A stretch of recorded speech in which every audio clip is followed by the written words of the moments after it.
And we're live. Cameras rolling, audio. Let's do a countdown. 3, 5, 4, 3, 2, 1. And we're live. And we're live. Episode 10. Number of the Record 10. Shepherds. Wow, that's a Yeah. lot of episodes. Doing good. You know, we started this concept maybe 2.5 or 3 months ago with the idea that we wanted to help the artists that we sort of see every day living in New York and the artists that are in our lives. And, podcasting, though it may look easy, is, at the end of the day, it's just not. Like, we're dealing with 3 people who have full-time lives and, have jobs and, are doing our lives every day. So to be able to get together and talk about music as frequently as we do, and also are blessed to have guests come and talk about their experience with us has been something great. And I think that, we started the podcast with the idea in mind that, what separates a struggling musician from an artist on the rise is persistence, which, you sort of develop yourself in knowledge. And there are a lot of artists out there who maybe have the persistence but lack the knowledge. So we always try to cultivate the knowledge and, just try to help the musicians who are listening to our platform and, in hopes that we grow and that people out there will continue to get that resource. Yeah, absolutely. And as we said right at the very start of this whole thing, it's education through conversation. Right. That's the goal. Absolutely. And hopefully, we make it entertaining enough that it's actually worth following along and they can bear the sound of our voices. But importantly, we are here to educate and try to build a community of artists, producers, songwriters, whatever you might be in the as a creative in the music space, to create a platform where people can come together and actually share knowledge, impart valuable advice, and I guess just let each other know that everyone's going through the same experience, and you might be a little bit further along that journey than someone else, and why don't you reach back and give them a hand up, Right. So that's what the Record Shepherds are here for, and that's what we're all about. And Absolutely, long may Jason. that continue. Yeah, and also I think this is a moment to also give thanks, and be grateful to everybody that has participated on this last episodes and our guest. We have had plenty of awesome guests the last few episodes, and it is a learning process for everybody. I think this podcast and having the opportunity to talk about the music industry and talk about all the different aspects of this beautiful industry, which is something that we love. It's the only reason why we do something related to music is because we love it. It's an opportunity to grow and to be on top of the new things, because it's always something new happening. Sometimes unexpected changes happen in the industry, but we're trying to stay away. The industry always evolves. It always develops. Especially for people working in the industry, it's common that, or any industry, that if you think that the way that you're doing it now is going to be the way forever, you often don't catch up and you often fall behind. Absolutely. And that works for artists and musicians too. Yeah. And I think today, our theme is we really wanted to use this episode to serve as a cheat sheet for the past 9 episodes, sort of a one-stop shop of what we've discussed. And then if you want to go hit those episodes in detail, you can go back and listen to them. But I think for now, we kind of just want to recap this as a sort of musician 101. This is this is what's going to separate you from sort of just making music and not really knowing what to do with it, to actually being on your way to being consistent and being successful at this. Yeah, absolutely. So think of it as a little recap of the last 9 episodes that we've done, because we have done a deep dive into a lot of topics, and they're all laid out for you if you want to go back and revisit those. But, first and foremost, this is episode 10, so like Yeah. we'll give ourselves a little round of applause for that because we're proud of ourselves. Yeah, we're proud of ourselves. It might not seem like a big accomplishment, but trust me, like Yeah. with dealing with schedules and life, like this is awesome to be able to be here. Exactly. And We're missing Beetle. unfortunately, thing. that's what I was just Beetle. about to say. Beetle the Beagle is not in the studio today, but he's here in spirit. He's over there. He's probably calm at this point. He'll be getting spiritually restless in about 15 minutes. Definitely. Yeah. So should we dive in? Yeah, let's do it. So what was the first episode that we went to? We'll try to do like a few minutes sort of on each episode and Disco work through it. Inferno. Distro Inferno. Distro. Distro. We don't want to get sued. Okay. All right. So the first episode we talked about distribution. As an artist, when you make your music, how can you actually get it out there to the public? So we talked about first and foremost the different types of distribution that you can come across. So there's the major label distribution, which I feel like most people sort of are more familiar with, where you sign to a major label, they put out your music and are market your music for exchange of some rights associated with the music that you put out, and they're in charge of the distribution. You can also have like distribution deals with labels and distribution companies.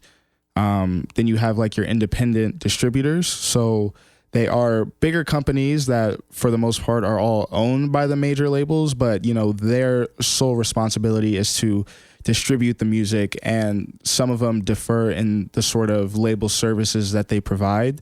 And those are your ADAs, your Orchards, and your Virgins, the Virgin distribution. And then there is your true independent distributors. So like your CD Babies, your TuneCores, your DistroKids. And these are essentially services where you yourself can, upload your music to thousands, hundreds of different stores across the world using these services, and they differ in the amount of services that they provide and also like their payment plan too. So some like you pay per upload or you pay annually, things like that. Yeah, absolutely. And I think like the reality is like that first batch that we're talking about there, when you're signing, these are like the major record labels, and effectively you're signing a record deal. That's what most people think of as a record deal. They're going to take the music, they're going to pay you advances. A lot of the time they're going to own your music, and they have like in-house distribution system from start to finish. The middle category, these are like kind of like distribution companies, but a lot of the time they will service smaller independent record labels, right, and flow through that. And then the third category, which I think is probably what a lot of our listeners will be sort of using and more familiar with in their own music careers, are these DistroKids, TuneCores, CD Babies, and then there are a host of other ones that we explored in episode 1. So like that's the sort of meat and drink, I think, of like the record shepherds. And looking back on that episode, I think there's a lot of sort of wisdom imparted there, or detail between the different services. One thing, sorry, go ahead. No. I was going to say, there's also like uploading directly to the stores themselves. So like this feature is available in Spotify and SoundCloud, as well as a host of others. And it's important to know that they have their own user tools, like your Spotify for Artists, etc., where they try to make it easier for you to maximize your uploads directly to the stores. But I think, probably in general, like you were talking about, most of our listeners are going to go through like the DistroKids or the CD Babies because they distribute to most of the stores rather than you having to do it, individually. And, most people say, well, why don't I just upload to Spotify? Well, as you were saying, there are certain stores like outside of the US where if like you're not in those stores, you're not really relevant when it comes to like your music and who's listening to it. Yeah, that's it. And one of the lessons I learned from doing a little bit of research for that episode was it seemed that, CD Baby was the first of these like true independent distribution companies. And then I think TuneCore came along, but and then there was the next, and then the next, and then we're at a stage where it feels that DistroKid are very dominant in that space right now. But what I saw, the pattern was that like each one came along offering an additional bolt-on service that had not been offered by that previous one. And one little update since we did that first episode, one of the main differences between TuneCore and DistroKid at the time was that TuneCore, you had to pay a dollar amount at like a fee per release, right? Right. Whereas DistroKid was, just like a flat fee subscription, and you can put out as much music as you want. In the meantime, TuneCore have since come out to change their payment structure.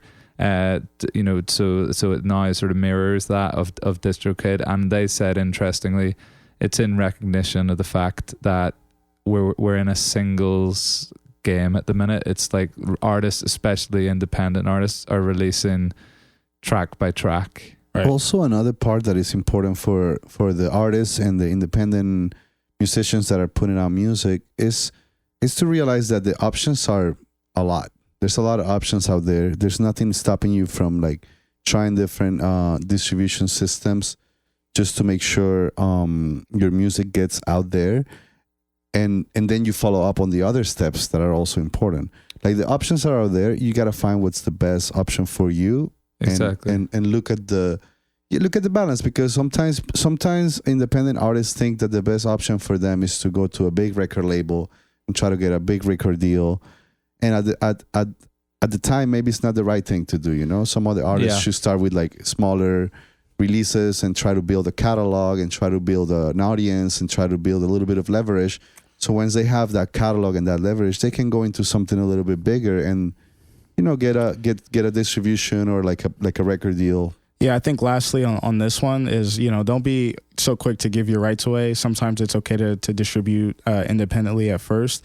And what's cool is a lot of these companies are evolving, like you were saying. They're, a lot of these companies are signing artists directly to the distribution service, like United Masters, even TuneCore, just depending on what level you're at in your career. But there's a lot of options out there in terms of distribution, in terms of the deals you can get. So just be patient and be consistent. Yeah, do your research, choose the right one for you at that time. Yeah.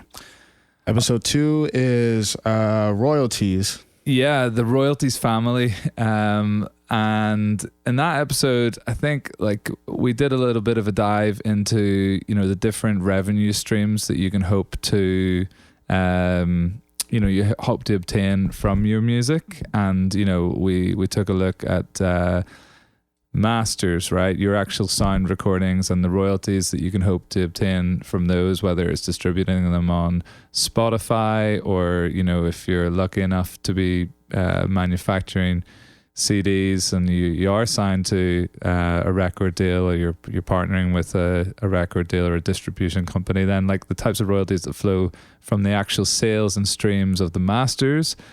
Then we talked a little bit about publishing royalties if you're writing your own songs, etc. And really and truly, I think the message there, the sort of lesson is like, just be aware of the types of royalty streams that there are out there and how you might go about monetizing your music. Okay, so this podcast is, obviously we love music, and everyone who gets into music has a love for it, but ultimately we're trying to help artists and producers, etc., sustain a career for themselves. Right.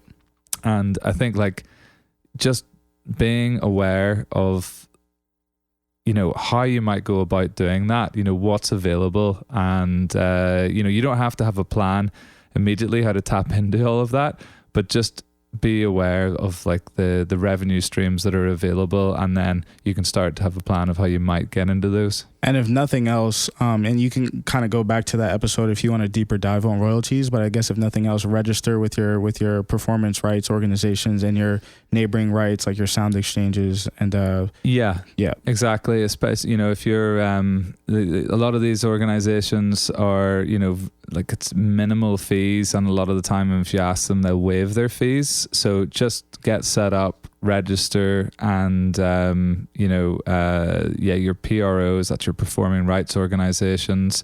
There's usually one local one for your territory. Here in the United States, there's more than one, but the main one's going to be ASCAP or BMI here in the United States.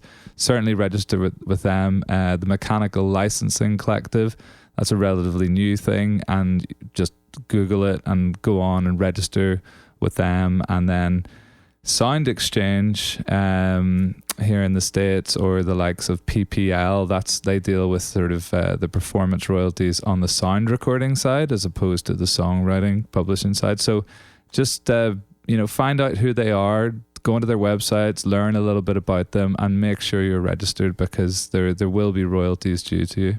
Yeah, and one thing I want you to touch on before we move on is your beautiful synopsis of the royalties you may be entitled to if you perform your music live. Oh yeah, so you might have seen my little venture into YouTube Shorts or Instagram Reels, but that's one thing. We're trying to do a little bit more of that, just because a lot of this information is just like little sound bites that are so easy and actually put money like back in your pocket, right. But just a lot of artists and performers are not doing. Yeah, so that one was if you write your own songs and you're performing your own songs at gigs, shows like around your city, register with your PRO and make sure you submit those set lists and let them know like the songs that you played. So here it's in the States it's ASCAP on stage or BMI live, but in your own territory it'll be exactly the same. And usually you're entitled to up to 6 months of previous shows. And if you register your set list, you will be paid royalties. This is very important. This is very important for especially touring musicians and people that is out there playing shows, and a lot of times artists, and I'm myself have been on that boat. I've seen that music, we think that the only way to make music or to make money with the PROs is through radio, because it used to be the most popular one in the way to collect more money when the music was playing. And if you have a hit on the radio, that's when you can make real money. But then now streaming is big. It's even bigger than the radio for some artists. There's some artists that are not on the radio, but they're streaming and they're doing a lot of sounds on the internet, and they're not collecting the same kind of royalties. That's why we need to be aware of all these options and all these titles that Jason is sharing with us. Definitely. And just to clarify, because I don't think we touched on it, who's responsible for paying out the royalties when you actually perform them live? Is it the venues?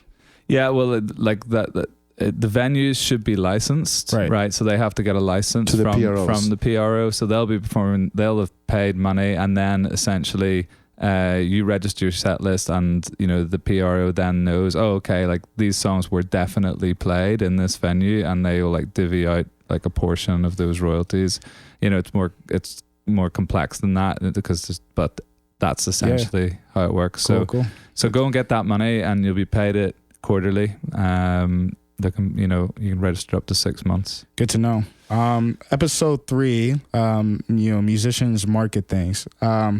I think probably the best thing right here is just I'll list off some of the best practices and the synopsis for that, and then we can sort of that's a good idea because the reality is there's a lot, yeah. And I think part of it being a lot is marketing isn't an exact science, right? It kind of depends on the type of music you make and who you are as an artist and what you want to say. But I would say to start off, good music marketing starts at the conception of the record. So know your audience, know who they are, know what you want to say before you actually release the music. I find that a lot of successful record labels are ones, at least today, that sort of know how to merge marketing and A&R, where they're not necessarily all that separate, but you're having these conversations with your creative team and your marketing team, and you're saying to the artist, okay, what is it that you want to say? Who are we going to target? What are we trying to do around this time? So I think start your marketing before you even start recording. I am a fan of always having a visual with any release that you do. for the obvious reasons of having something on YouTube, you're utilizing another platform, but it doesn't always have to be a full-on music video, but like a lyric video, a loop or something. And then you can not only put those visuals on YouTube, you can put them on your social media, you can actually deliver them directly to Spotify or Apple Music. So there's a bunch of ways that you can, utilize visual content, and it just helps tell the narrative of your music even more. Teasing records on social media is super important. So I'm sure a lot of your favorite artists on TikTok. They either introduce a record to their audience, ask for feedback, say, hey, what do you think about this record? What should I do? Give me some feedback. Open verse challenge. Let's see what you can do on this record. Let's see how you can remix it. And then, you want to tease it not too far out, because you don't want the music to just live out there before you release it, but you also don't want to put it out too late where you don't actually give it enough time to tell the story of the record. So I definitely believe in teasing on all platforms. What do you reckon timeline? If we've got a release coming up, I would say probably no earlier than 3 weeks, and then like no later than 2 weeks, I think is probably the best. Kind of like having, like, it's very specific, like having a plan of the dates of what you want to do every day. Yeah. Right before leading to that date, right? And then so today it's obviously very singles based, but if you have a big project, think about like a 6-month campaign, even a 9-month campaign. You're releasing single 1 here, single 2 here, single 3 here, then you have a focus track that's coming out with the release of your album. And then again, also having a bunch of visuals with your releases. And there's some like quick, cool little things. Like if you are a up and coming artist and you can't get on those big editorial playlists, like your Rap Caviars, etc., there are plenty of smaller playlists that you can reach out to that are independently ran, that have a lot of followers, that could boost your streaming. So if it's something that you personally identify with, maybe it's like you're making music that you can work out to, there's definitely a bunch of like big workout playlists out there that you can reach out to. Or music that sort of fits your demographic a little bit more. Reach out to the owners of those playlists. It's usually like bloggers or even DJs, like radio DJs that have their own independent playlists on these platforms that are super popular. Reach out to them, pitch your music to them. And then also going back to teasing, influencer marketing. So like if you have influencers that you like to follow, that you want to, Jason, you can reach out to Jason and say, hey, you're real. Yeah, Jason, you have 200,000 followers on TikTok. I'm a big fan. Maybe you can use my music to create your next piece of content. You can tease it using that. And usually these folks will charge some amount of money. And that's probably another thing, is just be prepared to invest in your own music. Be prepared to spend money on your own record. Yeah, that's a big one. A big one. Back yourself. And there are plenty of others, but I would also say just know how to customize your ads and match them with the demographics that are actually streaming your music, and utilize all the tools that the social platforms give you, whether it be like YouTube Shorts, Instagram Reels, using Triller, and just using other platforms other than TikTok, especially if TikTok isn't necessarily your thing, but try to make it your thing. Yeah, that's a great recap of that one. And the reality is there's so many ways to market your music. You just got to be creative, and you are creative. You're making creative stuff, so just get into that. Cool. Episode 4, building your team. Yeah. So we talked a little bit in this episode about like the types of people on your team, actual roles, and it could be anything from manager to, someone to help you with the music production, to your publicist, whatever it might be. And like, go back and have a look at that. But I think like my key takeaways from this is like, really just be aware that you don't need a team to get this going. Like you might meet people along the way at different parts and different times in the journey, and people do come into your life just from being out there and being sort of active in this space. But just be mindful that like you can do a lot of this stuff yourself, and actually I think that one of the things we learned is like it's actually good to experience like a period of time where you are doing it yourself. You are like doing the social media yourself, you are doing a lot of the marketing yourself, you are like phoning around, booking gigs yourself, and just like trying to get amongst it, because more than anything, you then realize what is involved with every aspect. Right. And then you also know if you do eventually end up hiring someone, you know if they're doing a good job or not, and whether Yeah. you You do know it how yourself. you know how to delegate eventually, and it's important to be aware of every single step of the part. Also, the building a team is all about relationships. It's mostly like people see music in different lights, but a lot of times music comes from a very personal point of view. Like everybody that makes music wants to express something very specific, and it's good to find people that resonate with your vibes, that resonate with the type of energy you're putting into your music, the type of things that you're trying to create, because not everybody makes all kinds of music.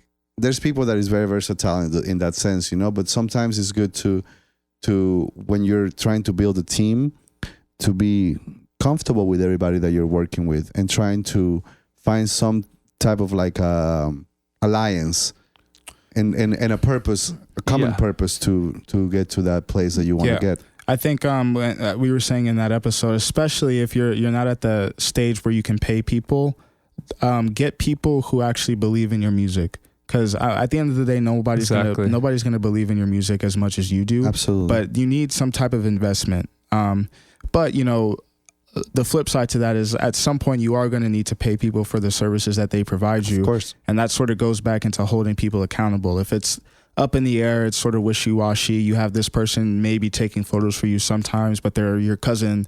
Then there's a lax there that, you know, and it might be a more casual relationship than you would like it to be. Yeah, that's right. Like I think like be prepared to compensate people fairly. That does hold them accountable, and it also gives you a little bit of like hey, you know, where is that? I asked for it, like it was meant to be here next week. Right. I've got a release campaign building. But on the, you know, one of the other key takeaways from that is until you get to that stage, you know, get creative. And if you're out there in your community, you're going to meet other creative people in different fields. Like you will meet like up and coming photographers, or someone wants to be a video director or whatever, and like try to work with them, because they need, you know, they need content as well for their own reels, etc. So get creative and be prepared to pay people and compensate them fairly. But if you can do swaps and stuff like that in the meantime, then that's a good thing. I also have one more thing to say about that. It's very important for artists and for their team members to have those uncomfortable conversations, to be clear about what's the deal, how are you trying to compensate that person, what are they expecting to be compensated for, and having that uncomfortable conversation. Sometimes people tries to put it off, and they, you know, time goes by and then it doesn't really come up. But I've realized, for my own experience, that when you do that, things are like very clear, very straightforward, and then things move on. Be transparent about money and deal terms and all of that in your music career. Be upfront. Yeah, exactly. And at some point, you know, when you are ready to like have a contract with somebody, please get legal advice. You know, absolutely. There are, of course, examples of famous musicians who don't have an agreement with their manager, but to be safe, because oftentimes, and you see it every day, where artists are having fallouts with their managers. It's as old as time. You know, you just want to make sure that your papers are squared away and you both are under the same agreement in terms of what you're getting out of the relationship. Totally. And that applies to any type of agreement that's going to have a meaningful impact on the next stages of your career, let's say. So cool. Episode 5. Episode 5. This was a special one because it was our first artist and producer on the couch. And it was none other than our main man and third mic, Danian. So that was cool. He's waving right here. So yeah, no, this was a cool one. And Tim, I'll let you talk a little bit about, you know, kind of what that was about and our takeaways. Yeah, I mean, I think first and foremost, we were able to just interview you and sort of get your perspective on what it was like. Not only being an accomplished producer, but an artist in your own right, and navigating the struggles with that, whether it came to how much time you devote to others versus your own projects, and like even what beats that you choose to keep for yourself, and what you choose to collaborate with, and all the opportunities that were open to you when you collaborated, and even the tools that you use as a producer. Yeah, it was it was very exciting to change the dynamic for an episode, because I was sitting on that couch and kind of like saying about my experience and all the things that I've done. I think the most important thing for me, and the part where I felt very grateful about doing that episode, is that I had the opportunity to share with other up-and-coming producers and young musicians and creators that are doing this, that it's a very interesting career. You can do so many things, and you can work in so many different ways. Like I'm a little older than I look, but I've been through different generations, like doing production in different ways. I used to work very much on, producing a full record, from writing a song on the guitar, taking it all the way to producing it, to nowadays we buying beats and like trying to get just a beat from YouTube and writing an awesome song on top of it and then making it a hit.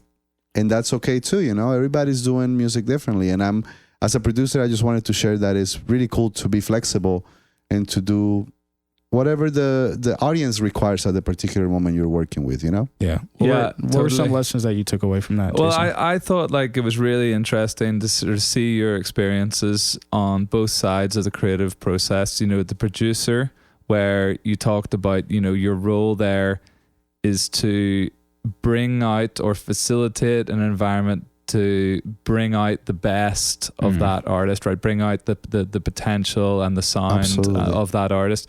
Whereas when you're on the other side of the coin, you are the artist, right? And like, you're the genesis and the epicenter of the creative process. So I think it was very interesting just like learning about that. And, for a lot of listeners who are producers, like I'm sure they can, that resonated with them, like they'll recognize that. Yeah. And also the artist part is a new experience for me as a musician, I would say, because it's been a long time coming. I've been making music all my life.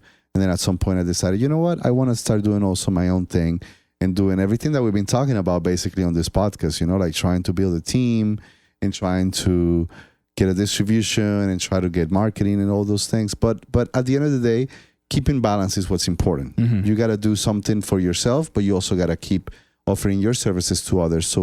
Totally. So you can do both. And the last thing I'll say to that, it was also like very interesting to sort of like hear about the fact that we are living in a digital age where, the community is not just your local community who live in your neighborhood. Right. And we talked about tools like soundbetter.com, Beat Exchange, and now launched by United Masters. That is the one, Beat Exchange, launched by United Masters, BeatStars being the other famous name in that world, and just being able to collaborate with all artists and producers around the globe. Soundbetter.com. Yeah. So just don't be a prisoner of where you live. Just know that music is collaborative, and just because you live in Utah doesn't mean that you can't work with people, whether it be in your own local neighborhood or online using these different platforms. Yeah. So that was a special episode, and then we kept up the stellar lineup with episode 6. We interviewed Rob Nassif, manager of The Fame and Red Hook, and former musician in his own right as a drummer of Australian rock band Gyroscope. Right. So that was a great sort of. Rob was a great guest. Number one, because Rob is so interesting just to listen to. And he's such a great guy, great conversationalist. Like a true conversationalist, and also very interesting to learn about that transition from being the artist to then moving over to the manager role, and with the sort of experience that he brought into that, and he was another one that like actually emphasized what we were talking about in the building a team episode, that like do it yourself for as long as you can. He actually specifically expressed an opinion that a lot of artists seek management too early. nowadays. Right. And, it's all about proving to people that you can actually get your business to a certain level yourself. And a manager is not going to save you, Absolutely. it's not, don't think that like the reason things aren't happening for you is because you don't have a manager. Do you know what I mean? Like, do it for yourself. A manager will bring you to the next level and should bring you to the next level, but be under no illusions. You can do a lot of this stuff yourself. And I think a lot of times nowadays, not just managers, but labels, etc., are expecting you to show that you can do a lot of it yourself. It's like what we were saying about treat your music like a business. And I kind of think to like Shark Tank, right? Where they'll often say, you're not profitable yet, or you're not at this stage yet for me to come in and invest with you. It would be detrimental at this point for me to invest my time or my money with you. And not to say that you have to be profitable for other people to buy in, but there has to be some level of sweat equity that people see, some foundation for them to say, hey, I'm going to co-sign this person.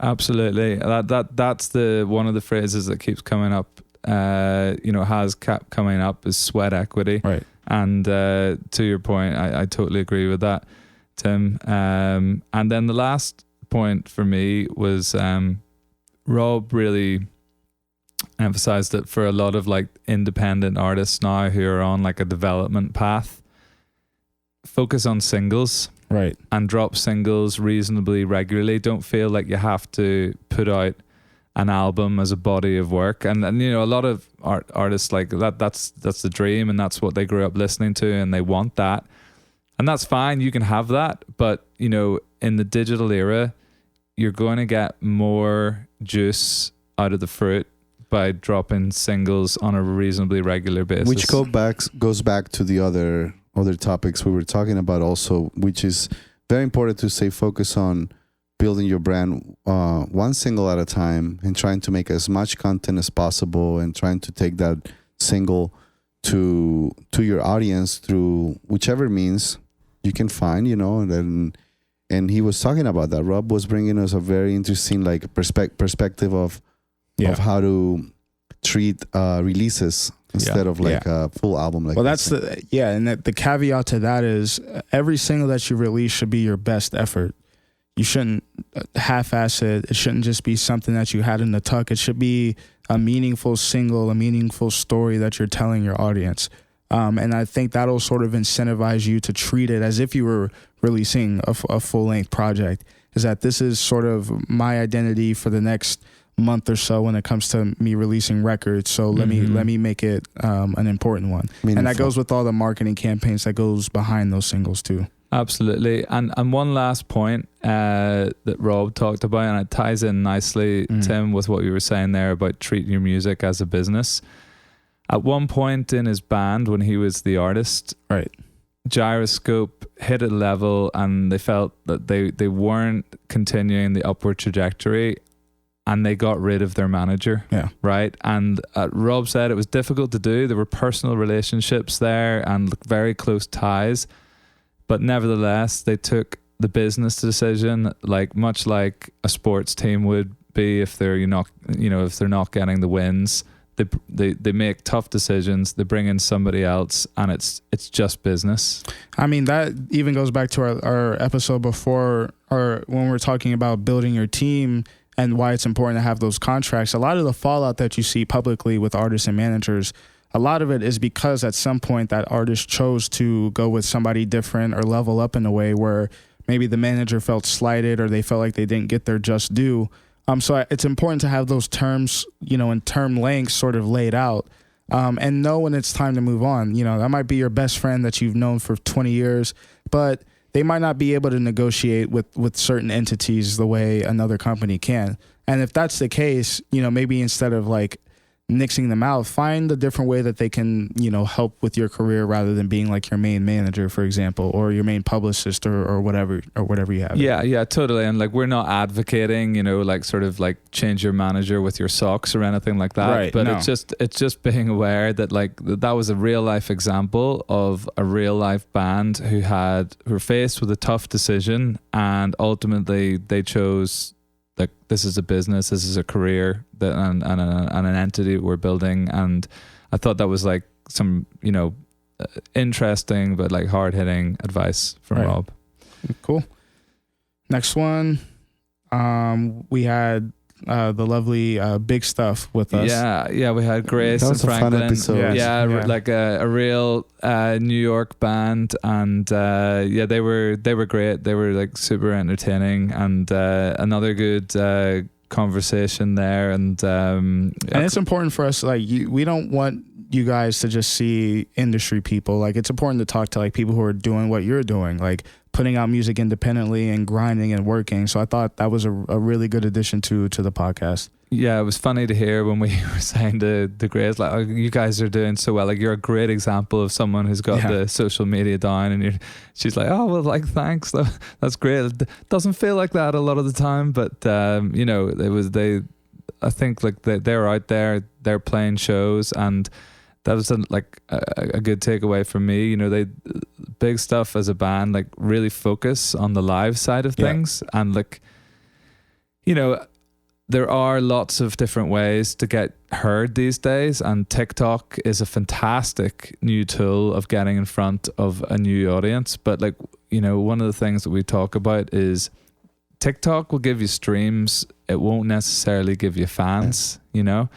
Getting out there and performing live and, you know, playing live a lot, that is tried and tested of like nurturing and building a fan base. So also they had a very solid background as live performers. They've been playing music in New York City for a long time and playing with a lot of bands, and they had the opportunity to work on this original music and bring something new during the pandemic and started releasing those singles. And when they went on to do live stuff, there are plenty of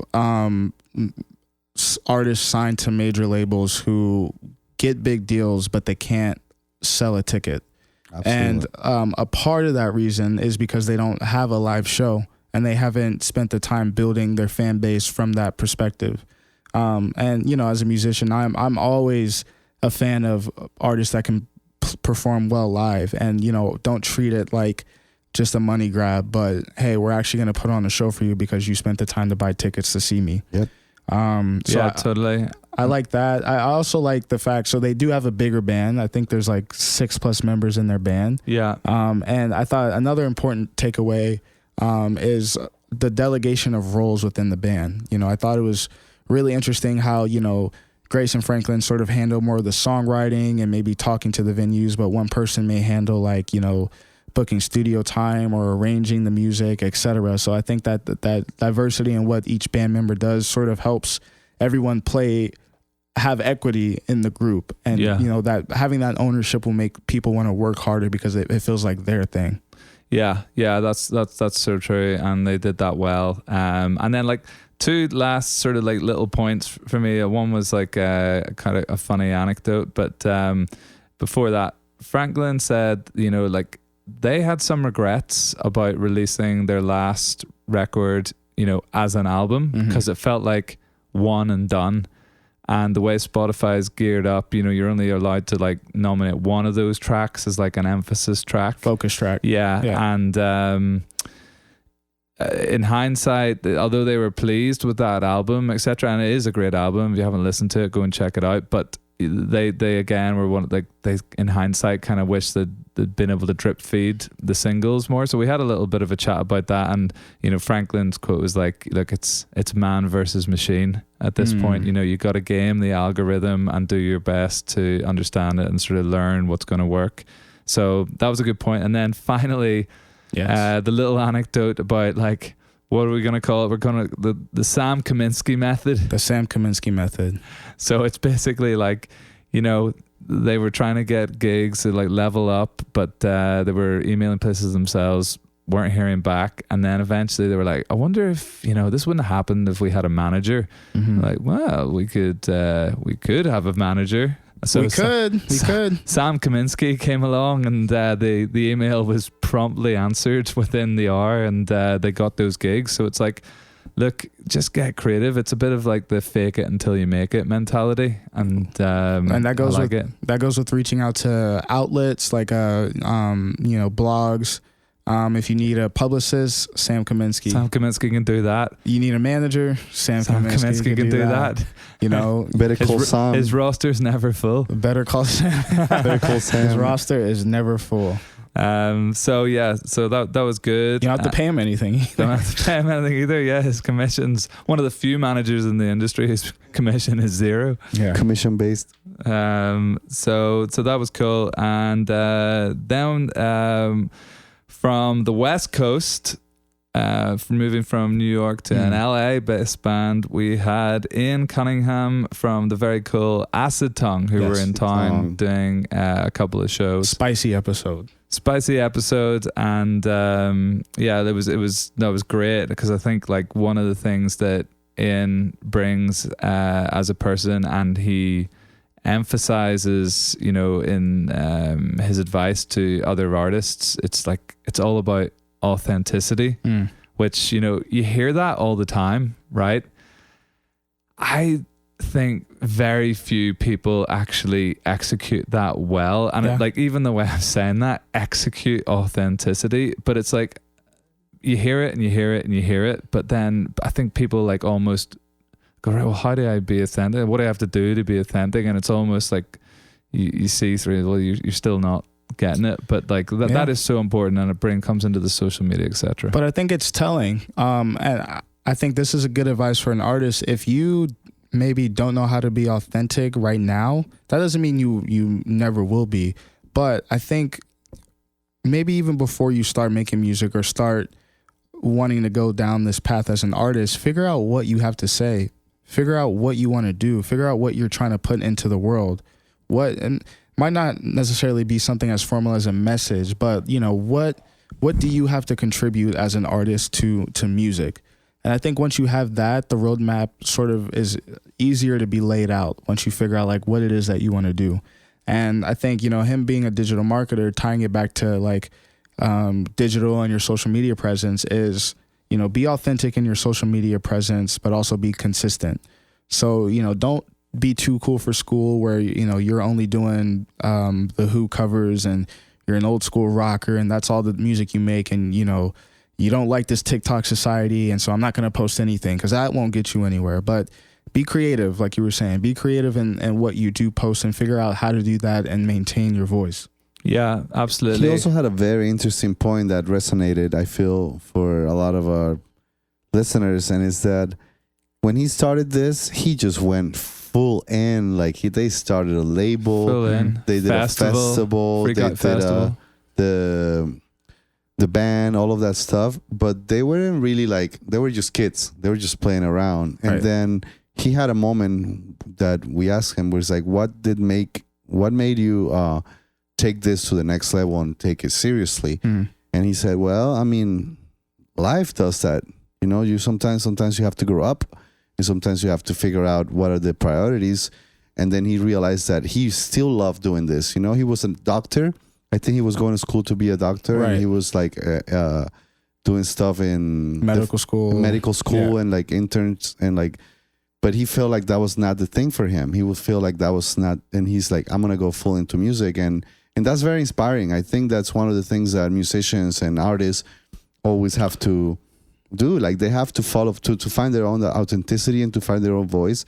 They just have to believe in what they really want to do. And sometimes they just have to say no to things. Saying no is also a part of growing up and part of being, you know. Follow your dreams, right? Yeah. Like it's like so cliche to say that like life is short, but like it is so true. There are no rehearsals. This is it. And if you've got that burning desire, then, you know, you go for it, and, you know, get a job on the side. Like, you know, like Ian has his passion, and you know, things are progressing well for Acid Tongue, but you know, they're still working full-time jobs. Exactly. And there's nothing wrong with having a full-time or part-time job while chasing your dreams. I think maybe it's more about the energy that you're putting into your passion, right? And what is the motivation behind that switch? And it's life. Rent is due. You just got married. you just had a kid, you know, there's no food in the refrigerator, and you've made a commitment to yourself that this is the way that you're going to make your money. So you have to figure it out. Absolutely. That was cool. Cool episode. Yeah. And then episode 9, we had publishing A&R, Emi Horikawa. And Emi was making us all jealous with her flexibility. She could sit here for a full hour cross-legged on the couch. I think you'd be stretching me out of here if I tried to do that. Yeah, no, that was remarkable in its own right. Even regardless of her years' experience in the music industry, that's the big takeaway is stretch. Yeah, do yoga. But yeah, she came in, you know, she talked about her experience, talked about how she works with songwriters and artists who are songwriters and signs them on the publishing side, and the different deals she comes across as a publishing A&R, which maybe you could speak on. Yeah, we talked about the different publishing, you know, songwriting deals that you could expect to be presented to you here in the United States. The typical ones are co-publishing deals. And those are, you know, you're signed into an exclusive term. You're writing for that publisher. You're going to co-own the works. You know, and actually, one of the things that Emi pointed out was, like, it used to be the publisher would take, you know, a 50% share and own that half in perpetuity. But she was saying, like, no, these days, you know, it's seeing less and less of that, and you know, you get your rights back after a certain amount of time. But those are the types of deals where, you know, you're going to receive advances against your future royalties, and then, you know, the publisher will be out there, you know, putting you into songwriting sessions, right, potentially, like tracking your income. They've got a sync department who are hopefully trying to place your music into TVs, films, commercials, etc. So yeah, co-publishing deals, Emi does a lot of those. And then we've got publishing administration deals where, you know, it's more like a more favorable split, let's say. You know, like even you can get up to like 90% royalties or split of the revenues going to the songwriter, but you're not maybe getting the same services from that publisher. You know, you're not getting those creative services. You're not getting placed into songwriting sessions. But, you know, certainly, you know, what we learned in that episode, that the publishing industry and the revenue streams are complex, and there's many different bodies, many different societies, and many different revenue streams. So it's actually quite difficult to collect all that money, and that's why a publishing administrator is like your friend there. And you know, one of the things, I can't remember if we touched on it in that episode, but certainly, you know, with the likes of TuneCore and DistroKid, they do have their own sort of publishing arms that you can sign up to, and I think that's worth it. If you've got a lot of songs and it's out there, you know, streaming or what have you, get involved with that, because it's all money back in your pocket. And sign up with the Mechanical Licensing Collective. Just Google that and sign up for them. That's a relatively new thing, and I'd love to do like an episode specifically on the Mechanical Licensing Collective. But yeah, anything else from that episode? Well, one thing she talked about is how she receives music, or how it comes across her desk, and a large part of what she said was it's usually co-signed by somebody else first, whether it be a manager that she knows, or just some other company that she knows, a publicist that she knows that's like, hey, check this music out. And she had mentioned that, you know, rarely does her specific company, and a lot of companies, accept demos now, because there could be copyright issues where, you know, you might say, hey, thank you for sending this in, just took a listen, it's great, but you don't actually sign them. And then 6 months down the line, an artist signed to your roster comes out with something that they claim is similar to the demo that they sent over.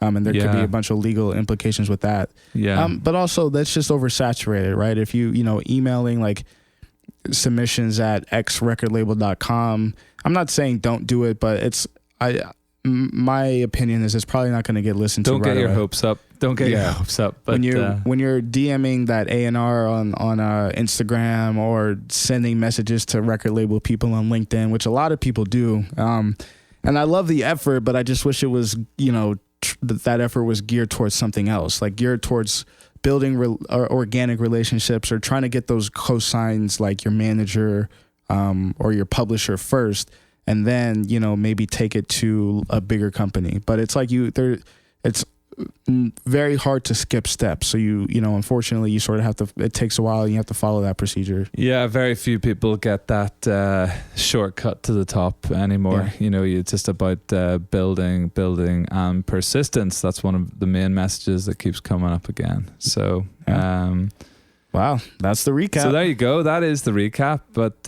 we did good. I think there's a lot of information in there, and go back and check out the episodes. But we talked about authenticity and all of that. I think it's fair to say that we've been on a bit of a journey. Yeah. From episode 1 tonight, just sitting in the studio right now, this is definitely, I can assure you, the smoothest I've ever felt. Don't jinx it. Very smooth. Yeah, but yeah, it's we're planning on bringing in more guests and people who will impart the sort of information that we think and we hope will be of value. But please do write to us. We'll talk about email addresses at the end here. But if there's any topics that you would like covered or addressed, or even a deeper dive into, please do let us know. But we will continue getting together on a Monday night in Brooklyn and putting out this sort of information, and it's getting a little bit smoother every time. Any last thoughts? Well, I mean, everything you guys said was amazing. I was just listening and enjoying going back like a time travel, right? Going back through all the episodes and listening to the ideas. I think the most important thing, and I guess you guys would agree with me, is that we're doing something for the community. We're doing something to give back to those artists that are making an effort to continue to create, continue to make something out of their own hearts and their own emotions and their own lives. And sometimes they don't have the tools, and sometimes the tools are out there, but they don't know how to use it. So I feel whatever we're doing is really cool, and I think this is an opportunity to just keep growing ourselves as professionals and also help others grow.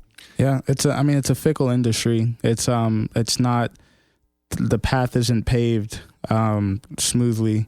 It's if you're a doctor, you go to undergrad, you go to medical school, you do your not internships, but you do your practical studies, and then there's a process, there's a path. There's a path laid out for you. It's the same. I talk about this in my own career as an attorney. For those of you that don't know, I am a qualified attorney and I practice in the music industry. However, when I was doing my undergraduate, and then there's with all these vocational subjects, there is a path laid out for you, and it's so easy for people just to be the sheep, right? And follow the rest of the crowd because they don't really know what else they wanted to do. In my own life, I kind of saw what that was happening, and I took a break. I was like, I don't want to get into law right away. I was playing in a band at that time, and I just wanted to have fun performing. I love playing live and performing. So I took a break. I was like, if I'm going to go and do that, that's going to leave no time for that. And honestly, I just want to sort of figure things out a little bit. And it wasn't until I'd sort of done that I decided to go back to law. And actually, having done something fun in the meantime, it gave me some insight. When I was working in the city, I was like, nah, I can't do this. I need to find something I have more of a natural affinity to and a passion. And that eventually led me back to music to combine the two. So that vocational path, it is there for, or the path laid out for a lot of these vocational things, medicine, law, or whatever you might be into. But unfortunately, in this one, you're kind of on your own. Right. You gotta go make it happen, but you're not alone, because there's a lot of people out there. There is an industry set up around this, and you've just got to step by step follow the process and be willing to put in the hard yards, persevere, and hopefully we're adding a little something to help with that journey. Exactly. Either with our own knowledge or the, the research we do or the people that we have on, we don't know everything, but we're constantly learning through this process and using our own experiences to help inform you guys. So, as Jason mentioned, if you have any questions, feel free to email us at therecordshepherds@gmail.com. We're also going to try to, along with posting clips of the episodes, coming up with more creative content, cutting up small clips and small little pieces of advice that we're going to put on our social media. So stay tuned for that. And you can listen to the podcast anywhere podcasts are heard. And as always, keep tuning in. Yeah, and another thing, if you are an artist or a producer or anyone in the music industry and you're going to be in the New York area, hit us up. We'd love to have people. Like it's so far we've had a lot of great interviews, but just hit us up. We'd love to have you if you've got something to talk about, and let's do it. Let's build a community. So what's the motto? Oh yeah, we got to sign out. That's another episode 10's a wrap. So until the next exciting episode of the Record Shepherds, continue to follow the guidance of the shepherds. Don't be the sheep, be the goat. Thank you.